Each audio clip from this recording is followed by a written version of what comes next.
तब भाई भूकुर भूकुर सुगा तन में देवता कारिख महाराज कनै छले। आ ओहि समय में जाकर पिता मीरा गणिनाथ देवता कहलकै मीरा के जो हो बउआ मीरा महाराज जल्दी से ब्रह्म फांस काट बउआ कारी के मनुष्य के तन धराव आ चल जीवछी के जाकर जग करा दियो। सरकार अते बात जे सुनल के मीरा महाराज कहलकै नहीं पिताजी पहिने सत कदू तब ब्रह्म फांस काटब। आप गर्जक मारे पिता गणिनाथ सत क देलकै। जे ये कसत करियौ बउआ मीरा हो ये कसत हम करियो बउआ मीरा हो दोसर साथ हम बनाबै छी हो आहो तेसर साथ करियो तोहरा संग में आबहो आज ये कसत करै छी बउआ मीरा हो दोसर साथ हम बनाबै छी हो तेसर साथ करियो तोहरा संग में आबहो रे जल्दी से कटियो बउआ मीरा रे जल्दी से कटियो बउआ मीरा कारिख के बनई सारा रो जुलुम तैया कमरुआ में बालू आबहो तब मीरा गेलै हो समाज सा सुगानमा के लगमे हो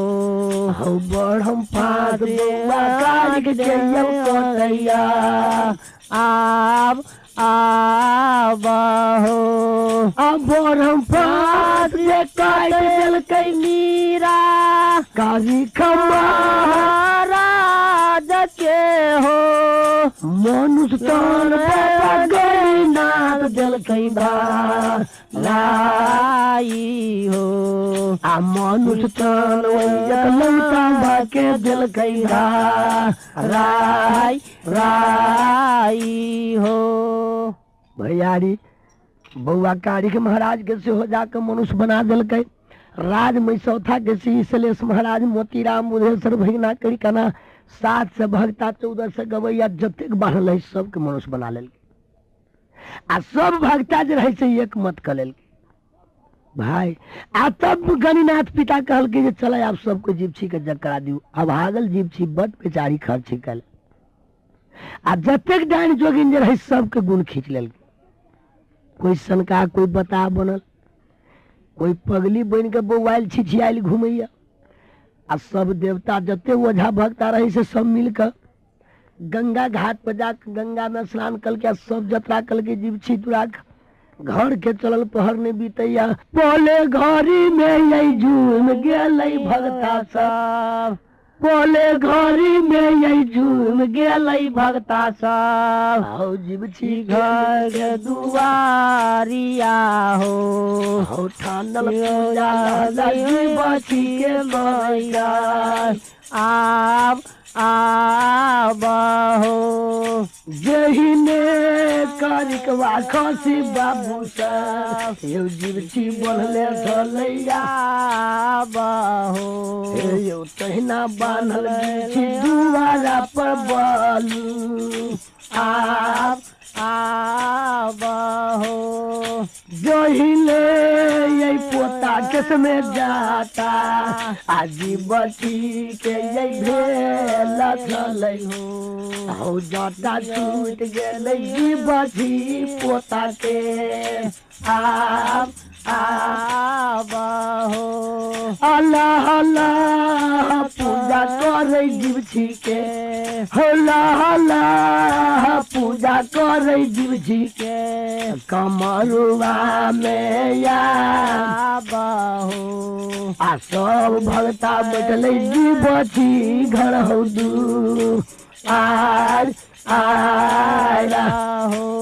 हो भाई जते ओझा भक्ता सब जे रहे सब ओझा भक्ता सब पहुंचले जीवछी द्वार पर तो दौड़ के गेली गोविंद महाराज आ बैठ गेली जाके जीवछी तिलिन के पूजा में कहला जे जीवछी के पूजा करब तो हम करब। आ महाराज कारी कहे जे नहीं दोस्त जिप्सी के पूजा करब तो हम कर कैला हमर धारल पूजा है। अब कारिक महाराज गोविंद महाराज दोनों यार में भोगले जाकर वही ठाम देखियो मुर्गी लड़ाई। हम करब जिप्सी के जग तो हम करब जिप्सी के जग। वही ठाम पंच बन गलखिन बाबा गणिनाथ महाराज कहल के जो हो बउआ गोविंद हम सही में बउआ कारिक जे कही तो सही बात। तोरा हाथ से पूजा नहीं रो गोविंद आ तोरा हाथ से पूजा नहीं रो गोविंद रे जीवछी के बउआ लिखै यारो रे पूजा लिखै छै कारिक के हाथ से आ अब पूजा जे लिखै बउआ गोविंद कारिक के हाथ से बरो तोरा हाथ पूजा जिप्सी के नहीं लिखैया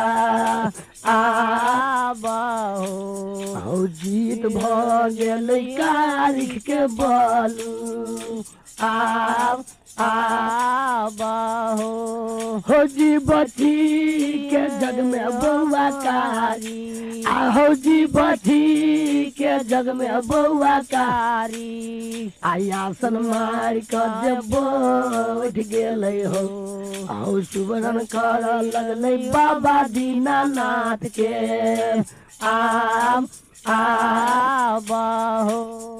भाई जब जिप्सी के जग में बैठले बउआ तो देवता दीनानाथ के सुवरण कल के देखियो दुख के साथी संसार में केकरो कोई नहीं हुई। आ जब सुख जे भेले तो देखियो सबके सब देवता के आइस टूल गेल लह लह कर लगली। उदयपुर के दीनानाथ हुनकर गुरु दीना भद्री महाराज सती के सत जाकर प्रभु से डोल गए। आसन मार के बउआ कारिक महाराज जाकर जिप्सी अगना में बैठ गए पूजा कर लगले जिप्सी तेलिन के। 8 दिन में पूजा करल के जाकर जिप्सी पोता के मुड़न करल गई। आप देखियो जब जय दिन बृहस्पति के पूजा चालू कर रहे शुक्र दिन आ बृहस्पति दिन के यात्रा कल के तो 7 से भक्ता 14 से गवैया रहे सब भक्ता सबके जिप्सी सतयुग रहे। एक लाइन से सब ओझा भक्ता कल के नहीं सरकार कम से कम अपने से हमरा दूरा पर से कुछ अंजल कर जाओ भीखो दुख मांग के तो हम आखिर देवता के जग के लिए सतयुग रहे। आई कल युग में कोई ओतेक भार थमते नहीं थमते। जिप्सी सब ओझा भक्ता के लगल दरवाजा पर बैठा कर आ दही चूड़ा भोजन कराब। आई डेनिया जोगिनिया सब जो रहे कल युग ही सब ये तो सब बता बनल सनका बनल चारू भर गली कुची में से झांकी मार मार तक। आ हमरे सब 2-4टा गवैया सब जो रहे गवैया भाई सब गीत गवे। गीत कौन गवे ये नहीं कहबे जागे जी कहबे हम नहीं गवैया भाई सब कौन गीत गवे दोस्त कहे गे डैनियक भतरा मरल घर में पड़ल गे या नारी राती सुगाबा गे डैनियक भतरा मरल घर में पड़ल गे या नारी राती सुगाबा गे डैनिया के बेटा मरल पड़ल गे या नारी राती सुगाबा गे डैनिया के पोतवा मरल पड़ल हो या नारी राती सुगाबा गे डनिया के जमाय मरल पड़ल गे या नारी राधी सुगाबा आगे कोई नहीं छौ बांस काट भैया गे या नारी राधी सुगाबा गे कोई नहीं छौ बांस काट भैया गे या नारी राधी सुगाबा हमर बरहम बाबा बांस काट भैया गे या नारी राधी सुगाबा गे सलेश बाबा फड़की बन भैया गे या नारी राती सुगाबा गे भैरव बाबा कफन की न भैया गे या नारी राती सुगाबा गे कोई नहीं हो के दे भैया गे या नारी राती सुगाबा गली में से सुनई लगड़ी गनिया रे या नारी राती सुगाबा हमरा कैला गवैया बउआ दै छे गाड़ी रे या नारी राती सुगाबा बा रे कैला गवैया बौआ दै छै गाड़ी रे अनारी राती सुगा बा रे हमरे लगाल पर खाई छै मोर कर रे अनारी राती सुगा बा रे हमरे लगाल पर खाई छै मोर कर रे अनारी राती सुगा बा हाय हाय हमरे लगाल पर कहले कफन कपड़ा रे अनारी राती सुगा बा जोगिनिया बहिन सब कह जाए लबड़ा भक्ता आई कलयुग में जो सतयुग में हम सब डाइन जोगिन नहीं रहती आ जिप्सी के जो अंग भंग नहीं कर रहती था यही भक्ता सबके क्यों पूछतो आ कैला तो सब अते का मुराद में हमरे लगाल पड़ी मरकर आई कफन के कपड़ा रे हमरे लगाल पर खाई छे दही चूड़ा रे अनारी राती सुगा बा अरे हमरे लगाल पर पहले ललका धोती रे अनारी राती सुगा बा अरे हमरे लगाल पर पहले ललका धोती रे अनारी राती सुगा बा अरे हमरे लगाल पर खाई छे मोर कर रे अनारी राती सुगा बा अरे भगता भैया नहीं पर हमारा गाड़ी रे अनारी राती सुगा बा हाय कुछ फेरदा भगता भैया हो अनारी राती सुगा बा हो कल युग में चलतो तोहर नाम हो अनारी राती सुगा बा हो डनिया भगता भाई रहबै बहिनिया हो अनारी राती सुगा बा हम लगबै तो छोड़ैया हो अनारी राती सुगा बा हाय भगता सबके भोज तो कमाई हो अनारी राती सुगा बा इतने बोली बोलैया जोगिनिया कारिक बउआ जग में यौ लगलै हो भैया कारिक जग गेलै कामूर राज में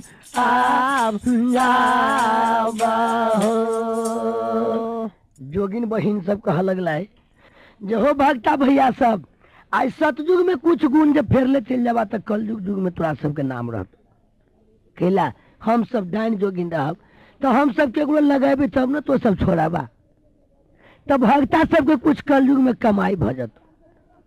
भैया रे हम ये कहते रहे छे आजकल कल युग में भक्ता सबके जे अखुन गो गाँव में 15 मन 20 मन का चाउर भक्ता खाई छे अखनो देखियो हम कौन गाँव में नहीं आ वो भक्ता सब तो हो कुछ नहीं तो कारिक महाराज कल के जो सही बात कहे छी दोसर हाई गो अक्षर फेर दियो जोगिन सब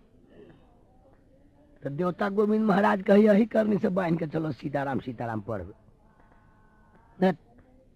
दोस्त की हम लोग छी आयो नहीं डाइन रहते नहीं भक्ता के पुछारत होती और की होती लेकिन डाइन जोगिन तो रहते नहीं एक कौटा अक्षर नहीं फेरा के तैयो कारिक महाराज नहीं मानल अढ़ाई गो अक्षर वही दिन सतयुग में फेर दिलके ओहे यही अढ़ाई गो अक्षर जोगिनिया लगे छै बहिन सबके आ ओतने गुण है अखनी डनिया सबके बोलू आम हो 101 यही गुण हो बाबू भैया का हो ओझा भक्ता सबके गैया हो आ सबसे बढ़ल जादो जोगिन है बहिन के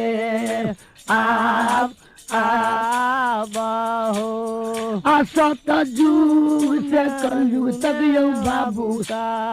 अढ़ाई अक्षर है जोगिनिया के हो आ उतने पर जोगिन बहिनी सब करे काम माला हो वह अढ़ाई गो अक्षर अखनो देखियो कलयुग में ओतबे ही जोगिन बहिन सब आ 101 गुण ओझा भक्ता सबके लेकिन वह 2.5 गो अक्षर जरा लगा बजा दिलक तो भक्ता सब तो 8 दिन 10 दिन महीना दिन तक बैठकी करते रह जाए आ कमाई खाइया देखियो होई छी कुछ नहीं कलयुग है जिप्सी तेलिन सब ओझा भक्ता के जाकर जलपान करा दिल आ सरकार एक जोड़ के धोती विदाई कर दिल आ 5-5 के रुपया सलामी कही के दे दिल सतयुग में। सब ओझा भक्ता सब जाके जीव छिदुरा पर से राम नाम के जतरा कल के राज कामुर के चल पहर नहीं बीतैया पोलही में जुमलई ओझा भक्ता सब यौ गंगा नदी धारा पर हो आ कोढ़िया बनल छलै मलहा छोरा आब आबहो हो वही पार से बोलिया जे बोलैया हो बोलैया सब यही भागता सब हो अरे सुन ले मलहा बउआ बचनी रौहा मार मारहो रे नैया लैयौ नैया रे मलहबा रे नैया लैयौ नैया रे मलहबा गंगा में बालुया बरो आ पार करना भैया झीला मरमा ला ला हो तो भूकुड़ कन्हैया मलहबा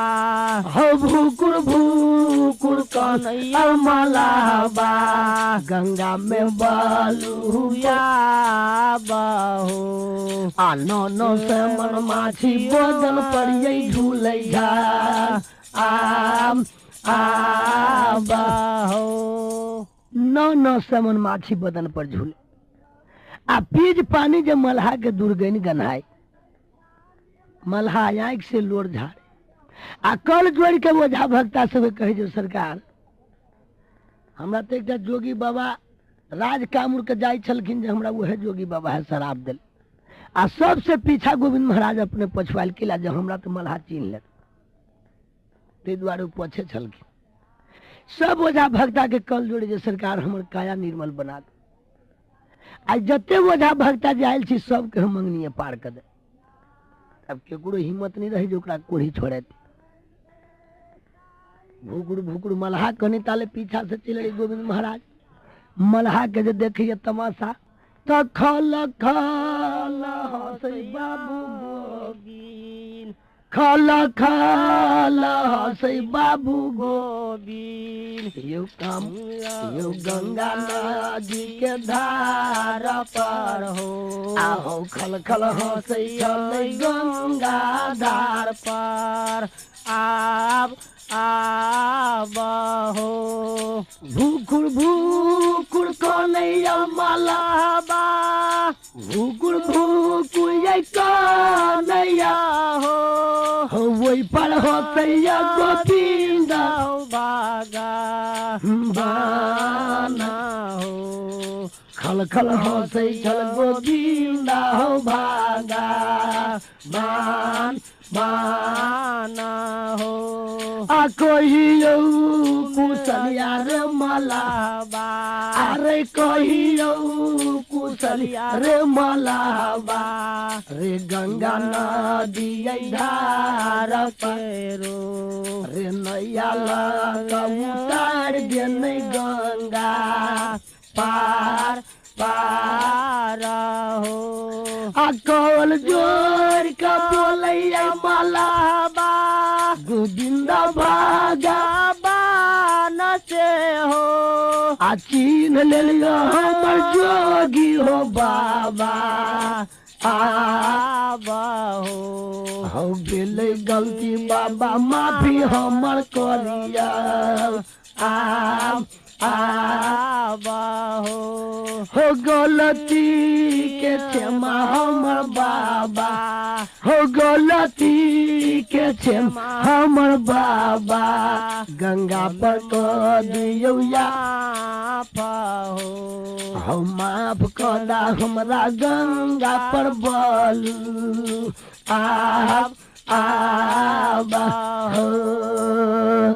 बाबा जे गलती भेल से हमरा गलती के तू माफी कदा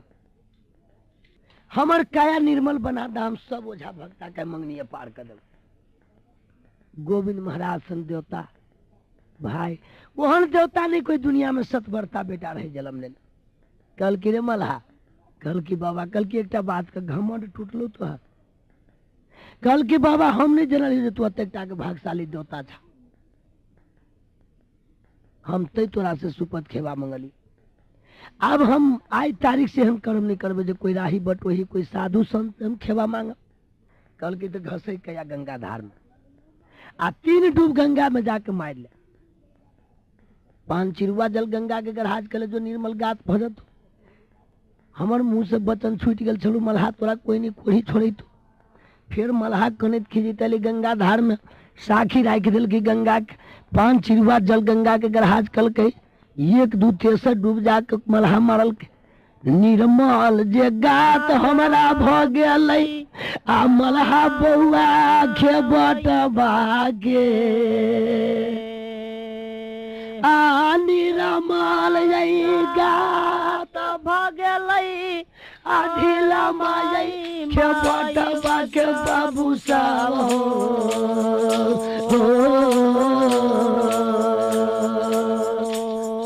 नैया लगलै मल्हा आ गंगा नदी धार आ नैया जे खेबैया मल्हा आ गंगा नदी है धार में हो। आ बेरा बारी कई पार उतारैया आ गंगा नदी पार में सात से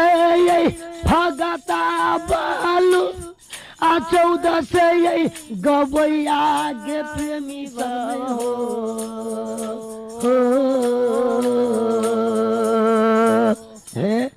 7 से भगता 14 से भगतिया के पार करब में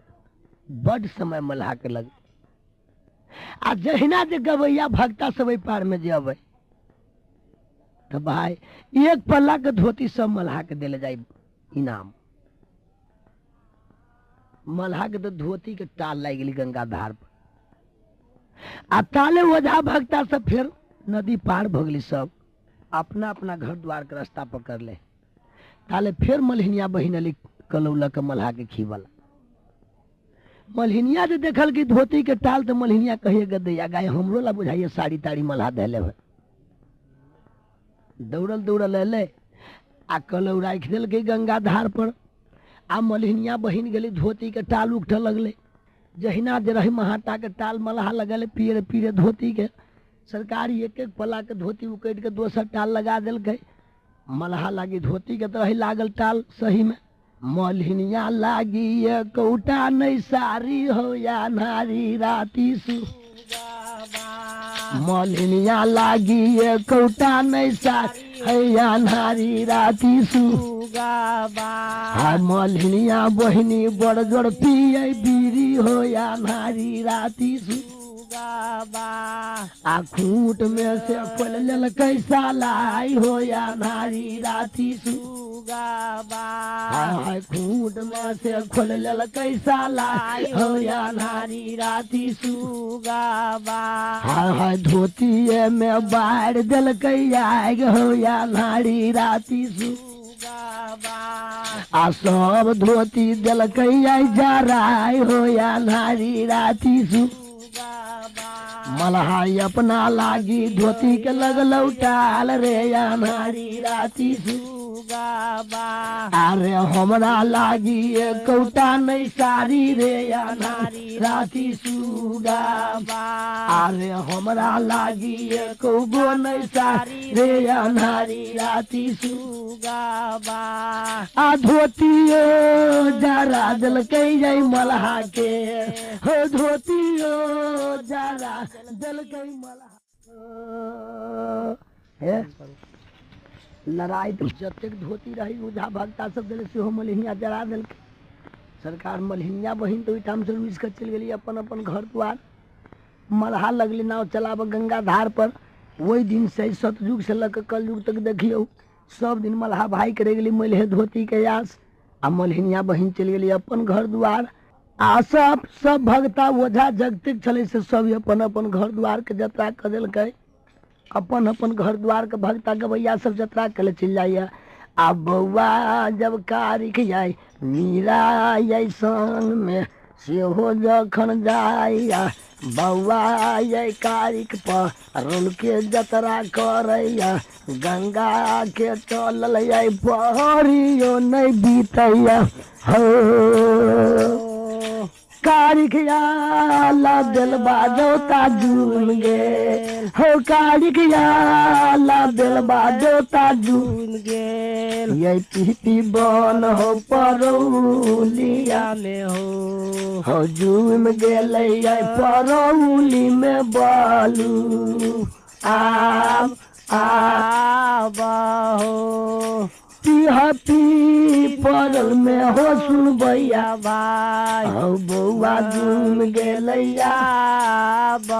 हो झूक कलकै मैया या पूरा के पारी नाम नाम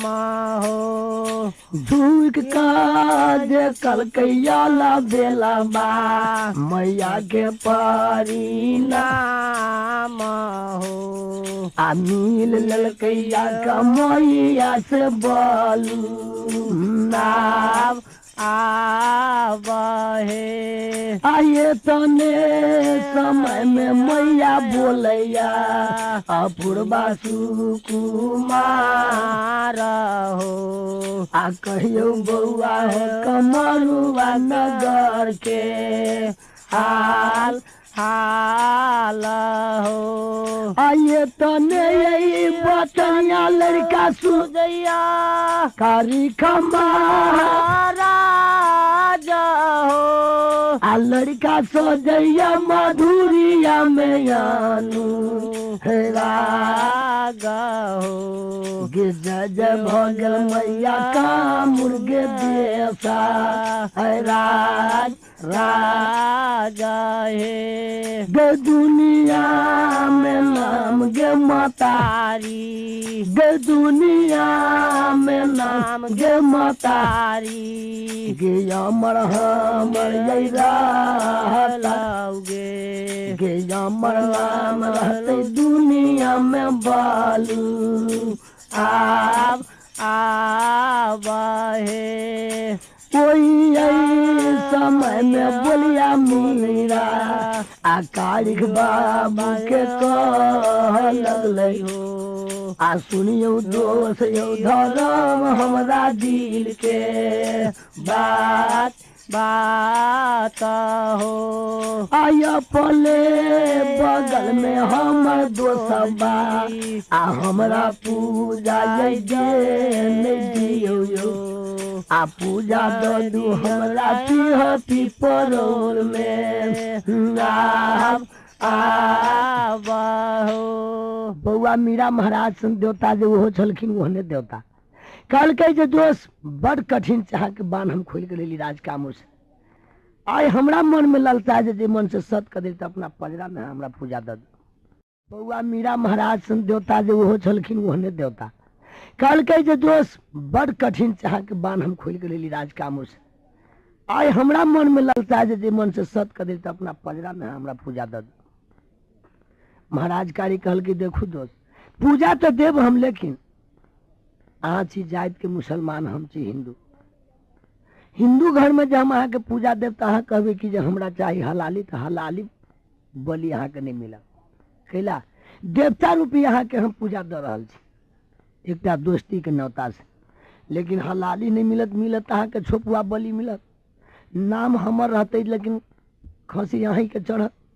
वही दिन से देखियो सरकार कलयुग सतयुग से आई कलयुग बीते अखनी तक जोड़ा के जोड़ा लाखक लाख खसी चढ़े परोल में हम आकी कह जाए कारिक महाराज के चढ़ना चढ़ो लेकिन कारिक महाराज तो अपने छथिन तुलसीधारी लोग खसी चढ़े तो मीरा महाराज के वही दिन से जाकर असली दोस्ती भ गई मीरा महाराज के आ महाराज कारिक अपना पजरा में पूजा दे दिलखिन छोपुआ खसी वही दिन से लगली मीरा महाराज के बलि मिला सरकार अय्या के बरता ही छोड़े हम एक लोकगीत गा दियो आबती सिया मालिती सिया के चूड़िया खेत खेत में रैया गे रैया ताही खेत में ना काली दैया खेला ला झुमरिया हाय हाय ताही खेत में ना गे बोनी दैया खेला ला झुमरिया हाय हाय ताही खेत में ना खेली के झुमरिया गे बनी दैया टूट गेलै नाग के बेसरिया बेसरिया बेसरी करन में ना बनी दैया रो दाना पसारला हाय हाय बेसरी करन में ना गे बनी दीदी रो दाना पसारला हाय हाय बेसरी करन में ना तो घोड़ा बाचारा लया भैया भैरव छोटा भैया गे बहिनिया कथिए करन में ना गे बनी दीदी रो धाना पसारला हाय हाय कथिए करन में ना गे बनी दीदी रो धाना पसारला हाय हाय कथिए करन में ना होती सिया माली तीतिया सूर्या खेत में रैया हो रैया ताही खेत में ना हो भैरव भैया खेला झलिया झुमरिया हाय हाय ताही खेत में ना हो भैरव भैया खेला झलिया झुमरिया हाय हाय ताही खेत में ना खेली झुमरिया हो भैरव भैया टूट गेलै नाग के बेसरिया बेसरिया बेसरी करन में ना भैरव भैया रो दाना पसारली हाय हाय बेसरी करन में ना हो भैरव भैया रो दाना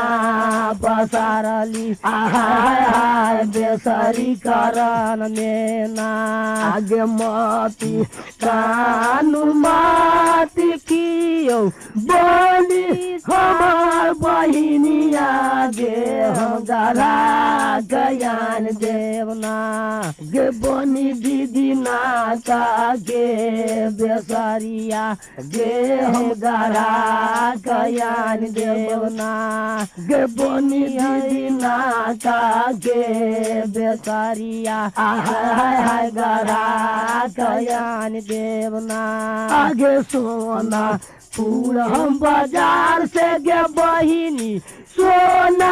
माँ मंगबै गे बहिनिया सोना माँ मंगबै गे बहिनिया जनकपुर बाजार में ना आ दीदी गे गरा देव हम नाग के बेसरिया हाय हाय जनकपुर बाजार में ना आई बनी गे गरा देव हम नाग के बेसरिया हाय हाय जनकपुर बाजार में ना सजी बची के जगह हो सुन भैया भाई हो जी बची के जगह हो सुन भैया भाई समाप्त कर दिलिया बाहो आया अब सुनियो न काली खा के होगी बा बा हो सुन भैया भाई जिला हमर घरसाय सुन भैया भाई आठा ना लगे फूलगा मायो आठा से लगे हमर मुखिया प्रतिमा आयो जादर फूल के बालक हम कहबै छी जादर फूल के बालक हम कहबै छी रंजित जादव हमर ना